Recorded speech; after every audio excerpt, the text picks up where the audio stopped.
سورہ لقمان آیت نمبر 25۔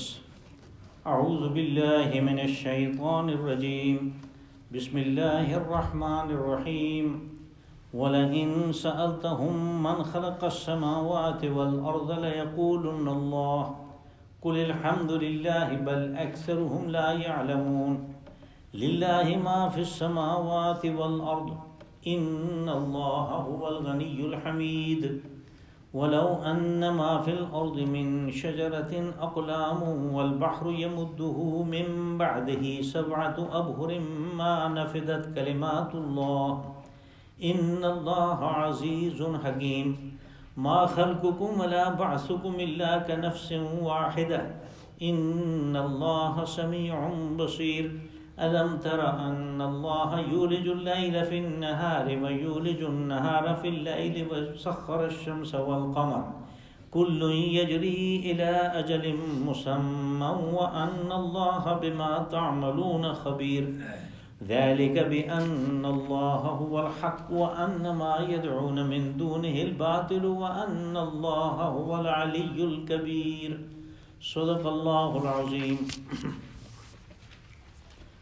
وَلَئِن سَأَلْتَهُم مَّنْ خَلَقَ السَّمَاوَاتِ وَالْأَرْضَ لَيَقُولُنَّ اللَّهُ، اگر آپ ان سے پوچھیں کہ اس زمین و آسمان کو کس نے پیدا کیا تو وہ یقیناً کہیں گے کہ اللہ نے۔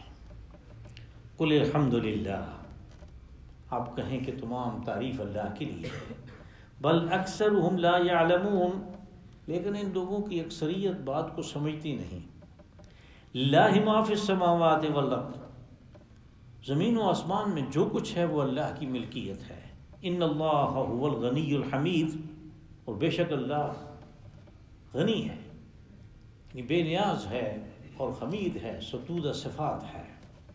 وَلَوْ أَنَّ مَا فِي الْأَرْضِ مِنْ شَجَرَةٍ أَقْلَامٌ وَالْبَحْرُ يَمُدُّهُ مِنْ بَعْدِهِ سَبْعَةُ أَبْحُرٍ مَا نَفِدَتْ كَلِمَاتُ اللَّهِ، اگر زمین کے سارے درخت کلمے بن جائیں اور سمندر، اور اس کے بعد 7 سمندر اور بھی سیاہی بن جائیں، تو یہ اللہ کے کلمات کو لکھیں تو وہ سمندر خشک ہو جائیں گے، یہ باتیں ختم نہیں ہوں گی۔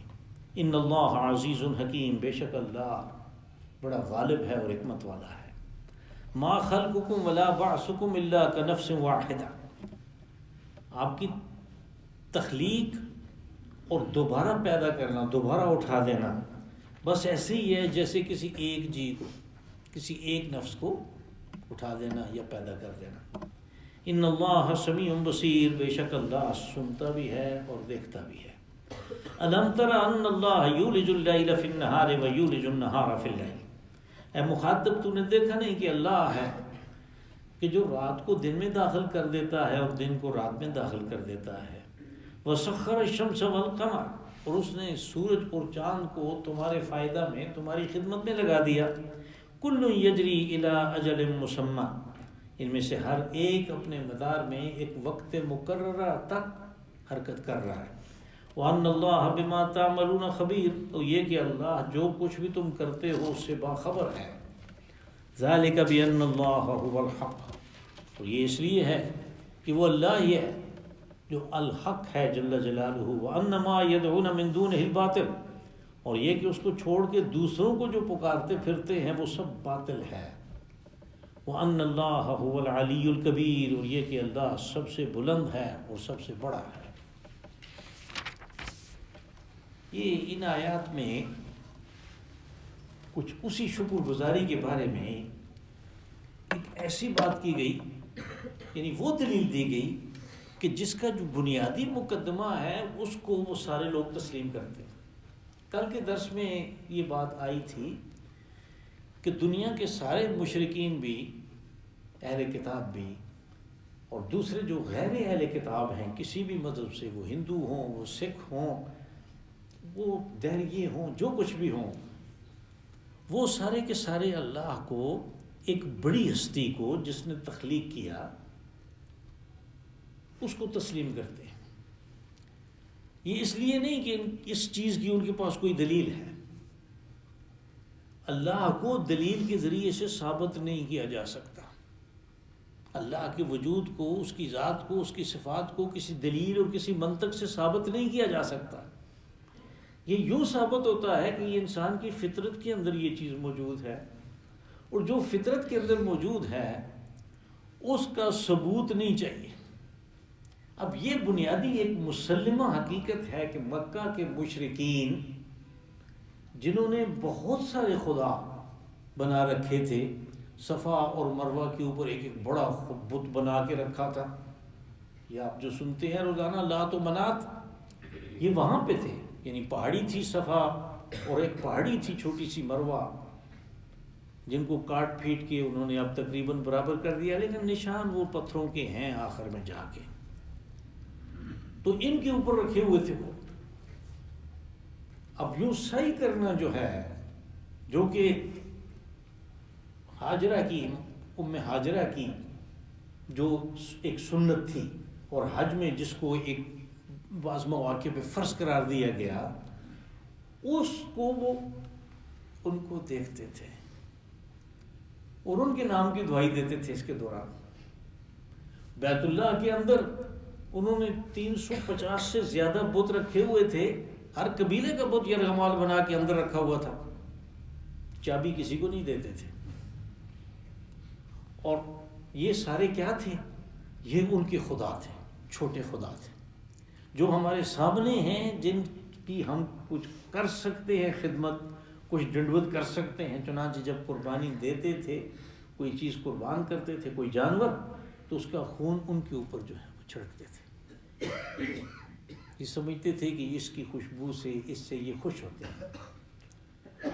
تو اللہ کو جو کہ بڑا ہے، خالق و مالک ہے، اس کو وہ تسلیم کرتے تھے۔ قرآن حکیم نے اس چیز کی گواہی دی، گویا یہ ان کا ایک بنیادی جو مسلمہ ہے، مسلمہ حقیقت ہے کہ ان کو جب بھی پوچھیں کہ خالق کون ہے، تخلیق کس نے کی، پیدا کس نے کیا یہ زمین و آسمان کو، اس کائنات کو، کہتے ہیں اللہ۔ لَيَقُولُنَّ اللہ میں جو نون ثقیلہ ہے اور جو لام ہے پہلے، یہ دونوں کے دونوں تاکیدی ہیں،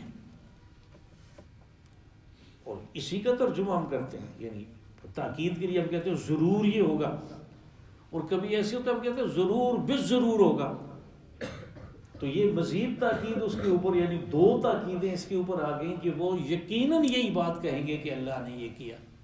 جب اس کو وہ تسلیم کرتے ہیں یہ اللہ نے پیدا کیا، تو پھر شکر گزار بھی تو اسی کا ہونا چاہیے، یعنی یہ اسی چیز کا ثبوت ہے جو لقمان کی فطرت کاملہ نے جس چیز کی طرف رہنمائی کی کہ انشکر للہ، شکر اللہ کا ادا کر،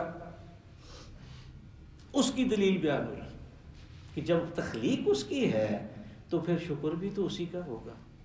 یہ تو نہیں کہ پیدا کسی اور نے کر دیا، خالق کوئی اور ہے، پھر پیدا کر کے اس نے سارا انتظام جو کیا، جس کا آگے تذکرہ آ رہا ہے کہ وہ کیا کیا انتظام اس نے کیے، وہ سارا انتظام اس نے کیا اس کی بڑھوتری کے لیے، اس کے زندہ رہنے کے لیے، سب کچھ کیا، یعنی اس کی ربوبیت۔ تو جب تخلیق اس کی ہے تو پھر تدبیر بھی اس کی ہے۔ یہ وہ مختصر چیز ہے جو کہ سورہ اعراف میں بیان ہوئی، الا لہ الخلق والامر، کہ تخلیق جس کی ہے، امر بھی اسی کا ہے۔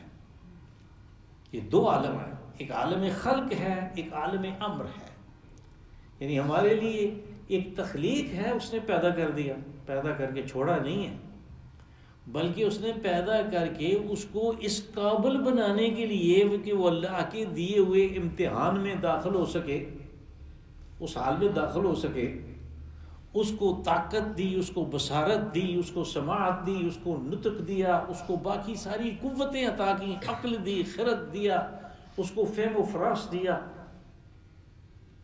اس امتحان میں اتارنے کے لیے۔ یہ اس کی ربوبیت کی شان ہے، یعنی ایک اس کی تخلیق ہے اور ایک اس کی ربوبیت ہے، یہ سارا کچھ اس کا ہے، تو پھر شکر بھی تو اسی کا بنتا ہے، شکر بھی تو کسی دوسرے کا نہیں بنتا۔ لَيَقُولُنَّ قُلِ الْحَمْدُ لِلَّهِ، تو اس کے جواب میں آپ کہیں، یعنی حضور صلی اللہ علیہ وسلم کو حکم ہو رہا ہے کہ جب وہ یہ کہیں گے، یہ جواب دیں گے، تو آپ کہیں الحمدللہ، کہ جو اصل بنیادی چیز ہے وہ تو آپ نے تسلیم کر لی کہ تخلیق اس کی ہے۔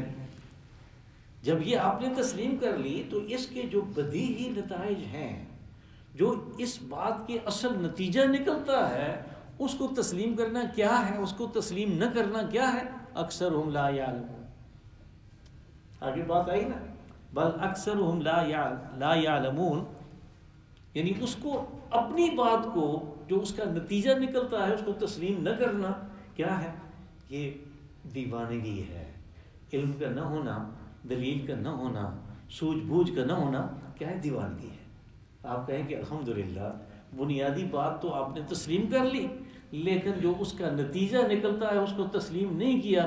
اس کی وجہ یہ ہے کہ تم سمجھتے نہیں ہو، تمہارا علم نہیں ہے، تم بات کو سمجھنے کی کوشش ہی نہیں کرتے، ورنہ یہ تو تمہاری اپنی مسلمہ ہے. للہ ما فی السماوات والارض.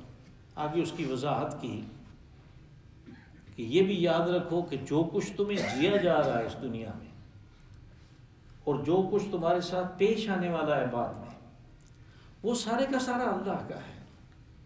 مال اس کا ہے، زندگی اس کی دی ہوئی ہے، جوانی اس کی دی ہوئی ہے، سمع و بصارت اس کی دی ہوئی ہے، عقل و فہم و فراست اس کا دیا ہوا ہے. اور پھر ہمارے زندہ رہنے کے لیے، انسانوں کے اور حیوانوں کے اور دوسری چیزوں کے زندہ رہنے کے لیے جن جن چیزوں کی ضرورت تھی وہ ساری کی ساری اس نے مہیا کی ہیں. سب کچھ اس کا ہے. للہ ما فی السماوات والارض ان اللہ هو الغنی الحمید. کہا کہ وہ اللہ جس نے یہ سب کچھ کیا وہ اس چیز سے بے نیاز ہے کہ کوئی اس کا شکر ادا کرے. جب شکر کی بات بہت زیادہ ہو گئی تو پھر یہ بتانا بھی لوگوں کو ضروری ہے کہ تمہارے شکر کرنے سے کوئی اس کی خدائی میں اضافہ نہیں ہوتا، اس کی کوئی کبریائی میں اضافہ نہیں ہو جاتا، وہ کوئی اور بڑا نہیں ہو جاتا. وہ پہلے سے اتنا بڑا ہے کہ جس کا کوئی تصور نہیں کر سکتا. لیکن وہ ان تمام چیزوں سے جو تم کرتے ہو، جو تمہیں کرنے کا حکم دیا گیا کہ یہ کرو، اللہ کا شکر ادا کرو، اس کے ذریعے سے اس کی کسی چیز میں اضافہ نہیں ہوتا، نہ کمی ہوتی ہے تمہارے نہ کرنے سے. وہ الغنی ہے، وہ بے نیاز ہے، اور الحمید ہے. یعنی الحمید جس کا ترجمہ ہم کرتے ستود صفات، جس کی اس کے اندر وہ صفات پہلے سے ہیں، تمہارے کہنے سے نہیں آ جاتی. یعنی وہ بڑا ہے. العلی الکبیر، آگے یہ بھی آئے گی اللہ کی صفات میں سے. العلی الکبیر، وہ بڑا ہے، وہ عالی ہے. المتعالی جل جلالہ. اب تمہارے کہنے سے وہ اور بڑا نہیں ہو جاتا، اس لیے کہ وہ صفت پہلے سے اس کے اندر موجود ہے. یعنی اللہ کی جو صفات ہیں ان کے بارے میں یاد رکھنا چاہیے کہ یہ ازلی ہیں اور یہ بے کراں ہیں اور یہ اس کی اپنی ہیں. بندوں کے اندر بھی وہی چیزیں پائی جاتی ہیں جو اللہ میں ہیں. رسول اللہ صلی اللہ علیہ وسلم نے فرمایا تخلقوا باخلاق اللہ، کہ اپنی جو اخلاق ہے، جو عادات ہیں، ان کو ایسے بناؤ جیسے اللہ کی. مثال کے طور پہ اس نے کہا کہ میں غفور ہوں، تو آپ بھی کوئی غلطی کرے تو اس کو معاف کریں. اس نے کہا میں رحیم ہوں، آپ بھی کوئی جس کو رحم کی ضرورت ہو اس کے اوپر رحم کریں. جیسے دوسری حدیث میں حکم ہوا کہ جو زمین والوں پہ رحم کرتا ہے آسمان والا اس کے اوپر رحم کرے گا. تو تخلقوا باخلاق اللہ، یعنی اپنی صفات کو، اپنی باتوں کو، اپنے اخلاق کو اللہ کی طرح بنانے کی کوشش کرو. اور یہ بنانا جو ہے وہ جب ہوگا جب ہم کوشش کریں گے تو اللہ عطا کرے گا، وہ صفت عطا کرے گا.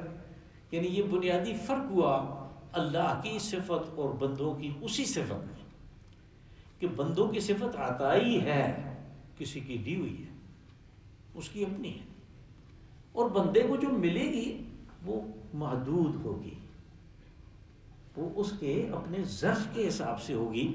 بندے کو اتنی صفت نہیں مل سکتی جتنی اللہ کی ہے.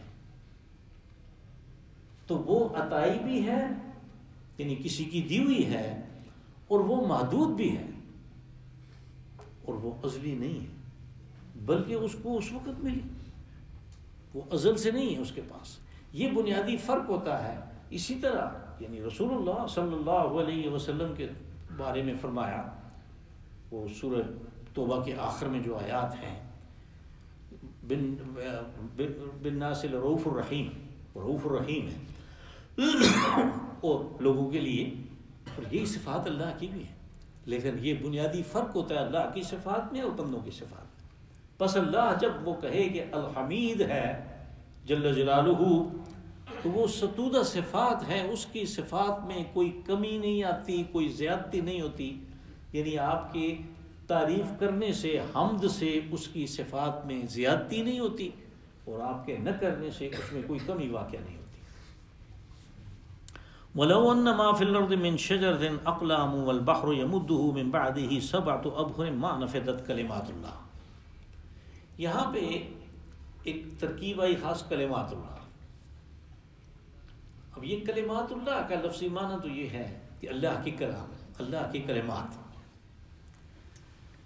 یہ اصل میں اللہ کی صفات کی بات ہے، چونکہ اللہ کی ساری صفات جو ظاہر ہوتی ہیں وہ اس کے کلمہ کن سے ہوتی ہیں، اور پھر وہ ساری کی ساری جو مخلوق ہے، جو اس کی تخلیق ہے، اس کی صفت تخلیق کا ایک مظہر ہے، وہ سارے کے سارے مظاہر جو ہیں اپنی زبان حال سے خود بھی ناطق ہیں، خود بھی بول رہے ہیں، وہ ہمیں دکھا رہے ہیں کہ میں کیا کر رہا ہوں، میں کون ہوں، کدھر سے آیا ہوں، ہر چیز یہ کہہ رہی ہے، اپنی زبان حال سے کہہ رہی ہے۔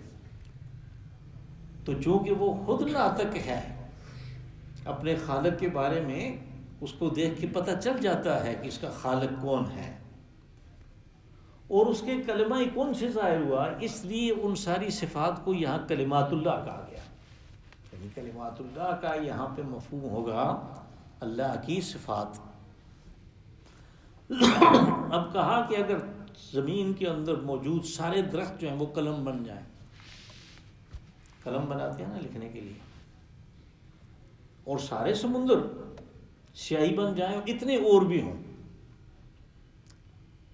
اور پھر ان قلموں کے ذریعے سے وہ لکھنا شروع کریں، تو سمندر خشک ہو جائیں گے، وہ کلمات ختم نہیں ہوگی۔ یہی بات جو ہے، یہی چیز وہ سورہ کہف میں بھی آئی، قُل لَوْ كَانَ الْبَحْرُ مِدَادًا لِكَلِمَاتِ رَبِّي لَنَفِدَ الْبَحْرُ قَبْلَ أَن تَنفَدَ كَلِمَاتُ رَبِّي وَلَوْ جِئْنَا بِمِثْلِهِ مَدَدًا۔ تو وہاں پہ میں نے یہ لازمی گزارش کی ہوگی، اس لیے کہ یہ بیان کرنا بڑا ضروری ہوتا ہے کہ سمندروں کے سیاہی بن جانے سے وہ خشک ہو جائیں گے، کلمات جو اللہ کی صفات ختم نہیں ہوگی، تو اللہ کی جو مخلوق ہے، جو سمندر ہیں، ان کی خود اپنے اندر اتنی اللہ کی صفات ہیں اور اتنا کچھ اس کے اندر ہے کہ صرف وہی نہیں بیان کیے جا سکتے،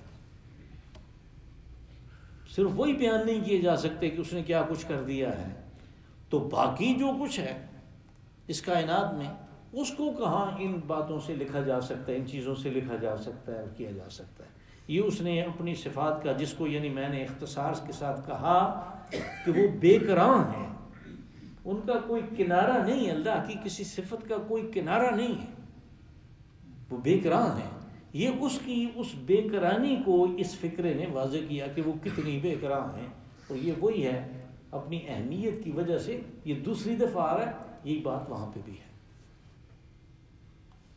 تو یہاں پہ اس کو کلمات کیوں کہا، یہ میں نے واضح کر دیا۔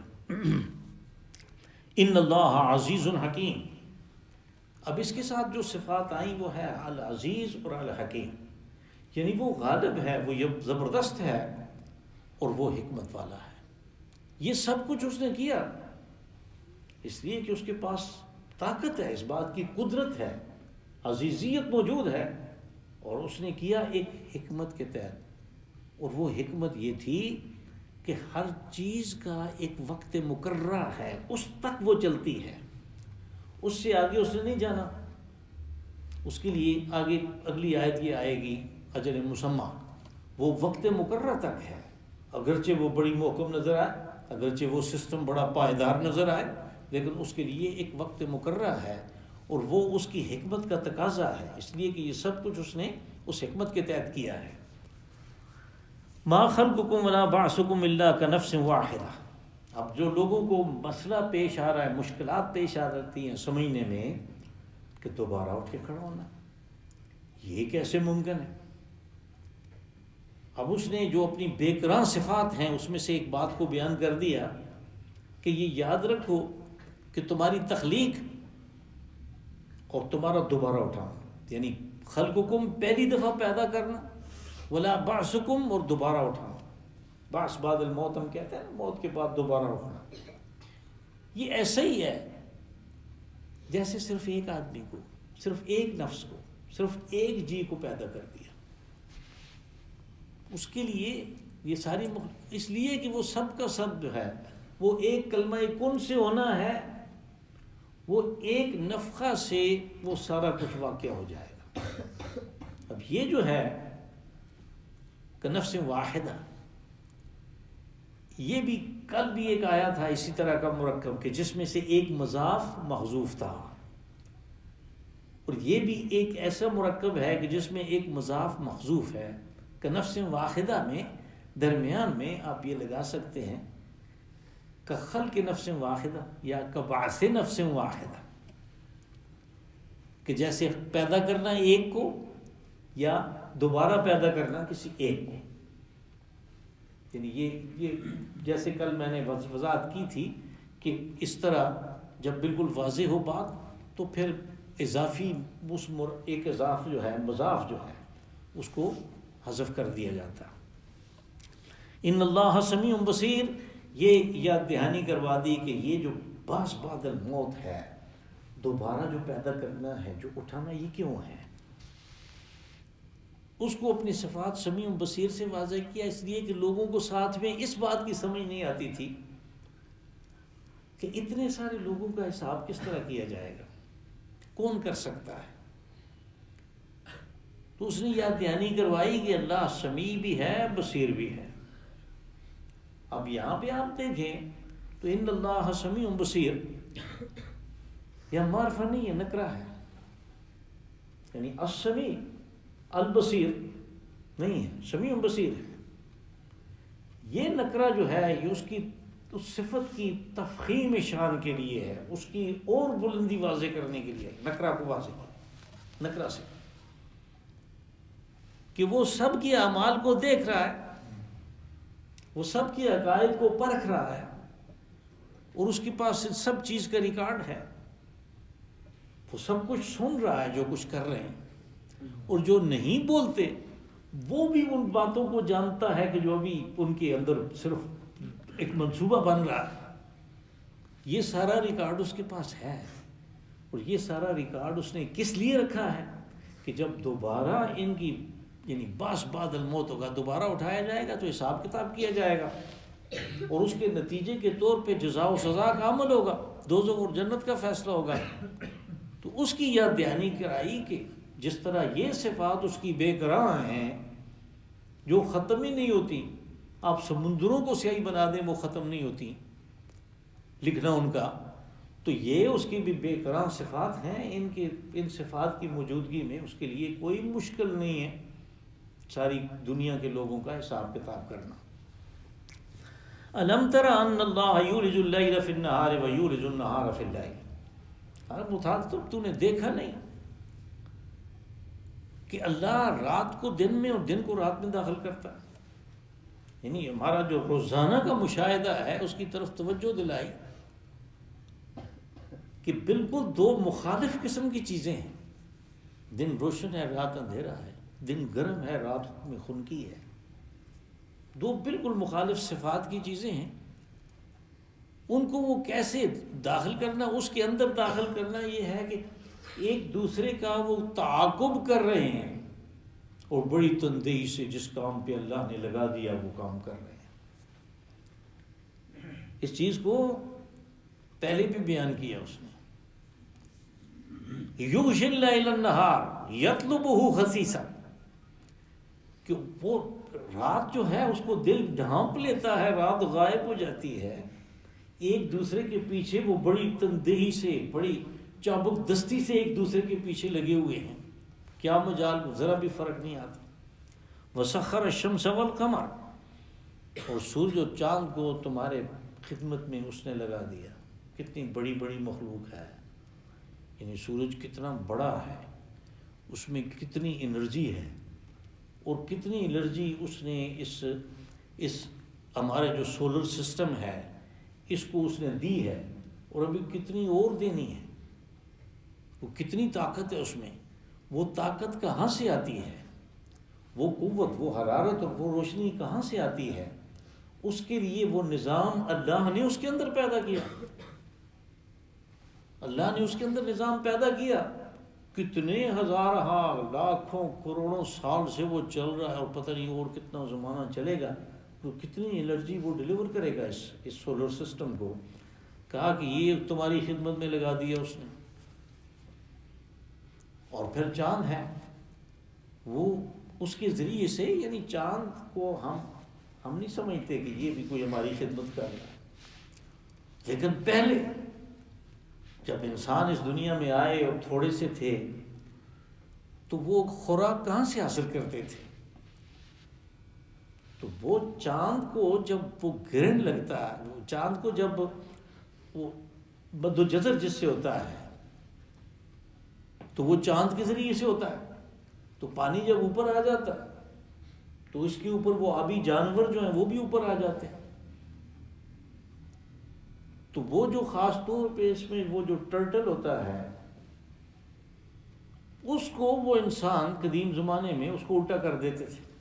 وہ سیدھا نہیں ہوتا، وہ خود سیدھا نہیں ہو سکتا. تو پھر وہ 5-6 کلو گوشت جو ہے وہ تازہ گوشت ان کو ملتا رہتا تھا. جب تک وہ چاہتے تھے اس کو کھاتے تھے. اور دوسرے بھی اسی طرح، وہ مچھلیاں وغیرہ بھی اس مد و جزر کے ذریعے سے پکڑنا ان کو آسان ہوتا تھا.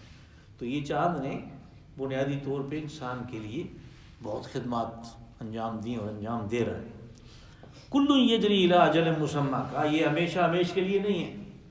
ہر ایک اپنے مدار میں حرکت کر رہا ہے ایک وقت مقررہ تک، اس سے آگے نہیں جائے گا. یہ اللہ نے یہ نظام اس لیے پیدا کیا. بار بار ہر چیز کا وہ کہتا ہے کہ اجل مسمى. اپنا تو ہمیں پتہ ہے کہ زندگی محدود ہے، اس وقت تک ہے. لیکن یہ زندگی محدود جو ہے جب ختم ہوتی ہے تو جہاں پہ امانت کے طور پہ وجود کو رکھتے ہیں، جہاں پہ امانت کے طور پہ روح کو رکھتے ہیں، جو اللہ وصول کر لیتا ہے اس موت کے وقت، تو اس کو دوبارہ ان دونوں کا ملاپ جو ہے وہ جب ہوگا جب یہ سارے کا سارا اجل مسمى، جب یہ سارا سسٹم جو ہے یہ ختم ہو جائے گا. کیونکہ یہ ایک وقت مقررہ اور ایک نیا سسٹم. یوم تبدل الارض غیر الارض والسماوات وبرزوا للہ الواحد القہار. جس دن یہ زمین و آسمان ختم ہو جائیں گے اور نئے پیدا کیے، تبدل الارض غیر الارض، نئی زمین اور نئے آسمان اور نئے نوامیس اور نئے قوانین کے ساتھ سب کچھ بنے گا. تو پھر آواز جب آئے گی نفخہ ثانی کی تو برزوا للہ الواحد القہار، سارے بھاگم بھاگ اس طرف جائیں گے. سب لوگ اسی طرف بھاگ رہے ہوں گے، اور وہ محشر کا میدان ہے جس طرف بھاگ رہے ہوں گے. کل یجری لاجل مسمى وَأَنَّ اللَّهَ بِمَا تَعْمَلُونَ خَبِيرٌ. اور یہ کہ اللہ جو کچھ تم کر رہے ہو اس سے باخبر ہے. اب یہ دوبارہ وہی بات کی کہ یہ سارا کچھ کیوں ہے؟ اجل مسمى کے لیے کہ قیامت برپا ہونی ہے. اور قیامت کس لیے برپا ہونی ہے؟ جزا و سزا کے لیے، اعمال کا حساب کرنے کے لیے. تو وہ جو حساب کیا جائے گا اس کا لازمی نتیجہ یا جنت یا دوزخ ہے. تو اس کی بنیاد کیا ہے؟ کہ اللہ کے پاس خبر ہے، ساری کی ساری ان چیزوں کی خبر ہے کہ کس نے کیا کیا ہے اس دنیا میں. اس کی یاد دہانی کروائی کہ یہ جو کچھ تم کر رہے ہو یہ مت سمجھو کہ یہ کسی کے نوٹس میں نہیں ہے، یہ نوٹس میں ہے. ذالک بأن اللہ هو الحق. الحق یہ اللہ کا نام ہے، اور یہ ہر اس بات کو کہتے ہیں کہ جس کی کوئی مضبوط دلیل اور بنیاد ہو. اب اللہ کا برحق ہونا جو ہے اس کی مضبوط دلیل اور بنیاد ہے، اور وہ ہے نفس انسانی کے اندر. جس اللہ نے اس کے اندر اور صفات رکھی ہیں، اس نے اس میں اپنا تعارف اور اپنی محبت بھی رکھی ہے. وہ الحق ہے. وَأَنَّ مَا يَدْعُونَ مِن دُونِهِ الْبَاطِلُ. اور لوگ اس کو چھوڑ کے جو دوسروں کو کی جے پکارتے ہیں، ان کے نام کی ڈنڈوت کرتے ہیں، ان کی جو دیگیں پکاتے ہیں، کہ وہ باطل ہیں. باطل وہ ہوتا ہے کہ جس کے بنیاد کوئی مضبوط نہ ہو، وہ نابود ہونے والی چیز ہے. وہ دوسری جگہ کہا نا سورہ بنی اسرائیل میں، ان الباطل کان زہوقا، کہ بے شک جو باطل ہے اس نے نابود ہونا ہے، وہ نابود ہونے والی چیز ہے، اور یہ الحق ہے، اس نے باقی رہنا ہے. وَأَنَّ اللَّهَ هُوَ الْعَلِيُّ الْكَبِيرُ. اور یہ کہ اللہ ہی العلی ہے، جل جلالہ سب سے بلند ہے، بلند و بالا ہے، الکبیر ہے، سب سے بڑا ہے، جل جلالہ. ان صفات کا حوالہ دے کے اس طرف اشارہ کیا کہ جن کو تم پکارتے ہو وہ سب بہت پست ہیں اس کے مقابلے میں، ان کی کوئی شان نہیں ہے. وہ کسی کی کوئی دعا قبول نہیں کر سکتے، وہ کسی کی بات کو نہیں سن سکتے. صرف وہ ہے جس میں یہ ساری صفات موجود ہیں، اسی کو پکارنا ہے. اللہم صلی وسلم وبارک وانعم علی عبدک ورسولک نبیک محمد